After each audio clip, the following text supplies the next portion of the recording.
All right, Sycophancy is eating Indian National Congress like termites. These are the words of Jaiveer Shergill, one of the most prominent spokespersons of the Congress party, who's quit the Congress. Without mincing words, Jaiveer Shergill has said that sycophancy is eating the Congress party like termites.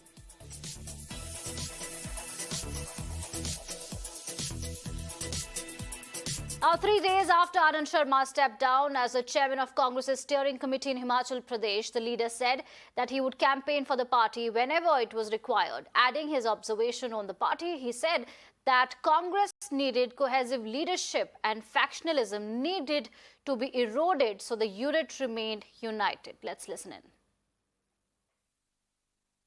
मैंने पहले भी कब कहा कि मैं कांग्रेस के लिए काम नहीं करूंगा, मैं तो उसमें भी यही कहा, मैं कांग्रेस के लिए ही काम करूंगा और अपने विरोधियों के पक्ष में थोड़े हम बोलेंगे।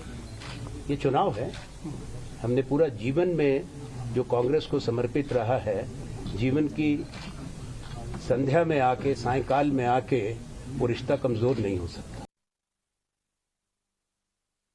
More on this, I'm joined by Samia on the broadcast. Samia, this is not the first time when somebody has spoken about factionalism and sycophancy in the Congress party. Jaiveer Shergill, one of the most prominent spokespersons of the Congress, who has been defending the Congress across all media platforms, indefensible defense he's been giving, has finally quit the Congress party, saying that sycophancy is eating the party like termites. What is the latest that you can share with us? What's going on in the Congress party?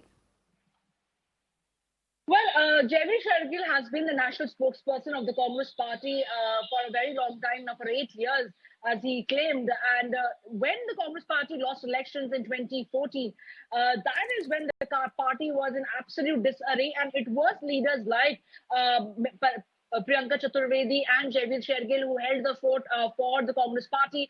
But today, both of them are not in the Congress, whether it's Jyotiraditya Scindia, RPN Singh, Sushmita Dev, Jitin Prasad, and the list becomes longer now with, of course, Jaiveer Shergill also resigning. And the reason that he has cited is that there is a cabal that has taken over, and the manner in which the party is functioning right now is definitely a departure from the manner in which the party was functioning earlier. He categorically mentions that, when the commander-in-chief goes to war, he needs to turn around and see whether his lieutenants, his soldiers in the army are those who are going to be competent soldiers or not. Having said that, he was the national spokesperson and the present team of the Congress party, led by the media team led by Jairam Ramesh. He wasn't part of that media team of the Congress party. But the sources are definitely telling us that his angst and his growls emanates from the fact that he has sought an appointment with the Congress president, former Congress president Rahul Gandhi, for a while now. For almost a year, he has been waiting to get an appointment with the Gandhis to try and air his grievances and areas of concern as to how he was systematically sidelined in the party, although he continued to be a loyal foot soldier of the Congress party and talk in the language and the line of the party per se, but he did not manage to get an appointment with Rahul Gandhi, and he is definitely blaming for the people who are surrounding the Gandhis, as Rahul Gandhi's office, who are definitely instrumental in ensuring that those leaders who have grievances of sorts never really get a chance to meet Rahul Gandhi, and they are absolutely disconnected with the ground reality of what the leaders and their own party members are going through.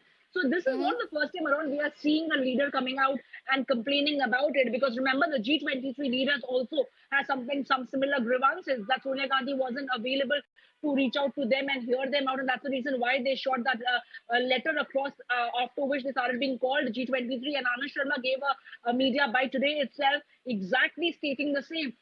And there seems to be factionalism that is dividing the Congress party. Absolutely. And it's the old guard senior leaders who feel they're not being accorded their due respect. And the younger brigade also feels suffocated. So the Congress party has to really get its house in order.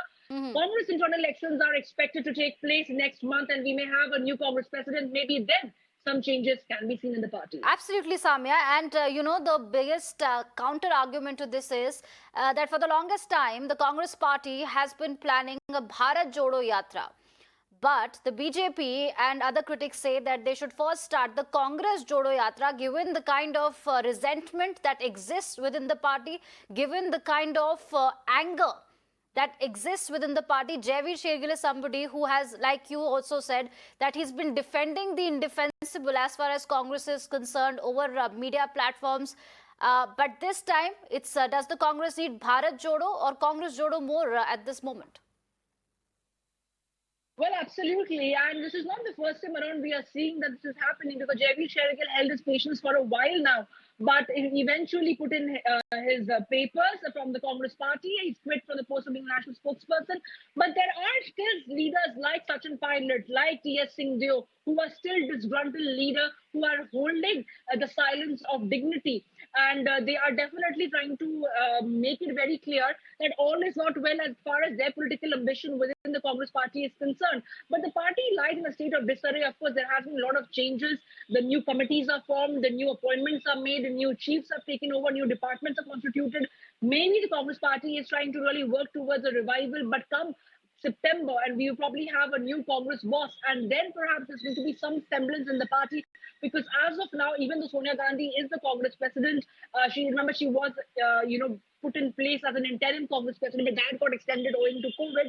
But her health definitely doesn't permit her with rigorous work, and that is somewhere where the people have been demanding that Rahul Gandhi should come back as the Congress president. Or for that matter, there are other names in the fray, like senior leaders like Mallikarjun Kharge or Ashok Gehlot, who could probably take charge. But the fact remains that there is a section of the Congress party leaders today who are definitely very, very upset with the manner in which the party has been functioning. They feel there's a selected few, there's a cabal, there's a coterie who are getting their way by the virtue of being yes men to the Gandhis, and they are not really reading the writing on the wall as far as the other Congress leaders are concerned, who have been loyal foot soldiers but have been absolutely unnoticed, especially when they want appointment to talk to the top brass of the Congress party. They remain unavailable. This is a complaint. This is a grouse of several Congress leaders, and they will have to rectify that if they really want to take all warring heads together before 2024.